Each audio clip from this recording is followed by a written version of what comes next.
Hi guys, welcome to Amthas kitchen. இன்றைக்கி நம்ம அம்தாஸ் கிச்சனில் தீபாவளி ஸ்பெஷல் ஸ்வீட்ஸ் தான் பார்த்துட்ருக்கோம். அதில் டே 4. ஸோ டே 4ஓட ஸ்பெஷல் ஸ்வீட் என்ன தெரிஞ்சுக்க நீங்கள் எல்லோரும் ஈகராக வெயிட் பண்ணுறீங்கன்னு தெரியுது. பட் இந்த ஸ்வீட்டோட பேரை நான் இப்போ ரிவீல் பண்ண மாட்டேன், வீடியோவோட எண்டில் தான் ரிவீல் பண்ணுவேன். ஸோ அதுக்கு முன்னாடியே உங்களுக்கு தெரிஞ்சிச்சுன்னா மறக்காமல் கமெண்ட் பண்ணுங்கள் இந்த ஸ்வீட் பேர் என்னென்னு பார்க்கலாம் எத்தனை பேர் கமெண்ட் பண்ணுறீங்க. ஸோ இப்போ இந்த செய்ய போகலாமா?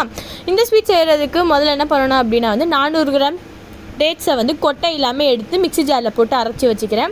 தென் 250 கிராம் பாதாம், 250 கிராம் முந்திரியை குட்டி குட்டியாக கடிக்கிற மாதிரி சாப் பண்ணி வச்சுக்கிறேன். இப்போ ஒரு சட்டி எடுத்திருக்கேன், அதில் நெய் ஊற்றிருக்கேன், 6 ஏலக்காவை இடித்து வச்சுருக்கேன். இப்போ அந்த அரைச்சி வச்சுருந்தோம் இல்லையா டேட்ஸு, அதை அதே நெய்லேயே போட்டு ரோஸ்ட் பண்ணிடுறேன். ரோஸ்ட் பண்ணோன்னே என்ன ஆகுனா வித்தின் 2 to 3 மினிட்ஸில் அந்த டேட்ஸ் சாஃப்டாக ஆரம்பிச்சிடும். தென் நம்ம சாப் பண்ணி வச்சுருக்க நட்ஸை அதில் போட்டு 5 மினிட்ஸில் அடுப்பு ஆஃப் பண்ணிவிடுங்க.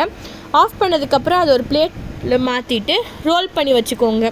ரோல் பண்ணதில் நான் கசகசாவை லைட்டாக ட்ரை ரோஸ்ட் பண்ணி வச்சுருக்கேன். அதை போட்டுட்டு அது மேலே நீங்கள் ரோல் பண்ணி வச்சுருந்ததை அப்படியே ரோல் பண்ணிங்கன்னா லைக் இப்போ நான் காட்டுற மாதிரி ஆகிடும்.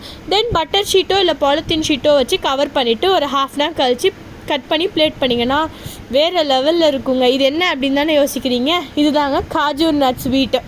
ஸோ இதோட நான் பேர் சொல்லிட்டேன். இதோட இன்னொரு பேர் என்னென்னா dates plus nuts dry fruits அப்படின்னு சொல்லுவாங்க.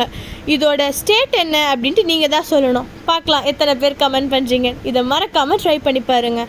டேஸ்ட்டு வேறு லெவலுங்க. தீபாவளியை செம்மையாக என்ஜாய் பண்ணுங்கள்.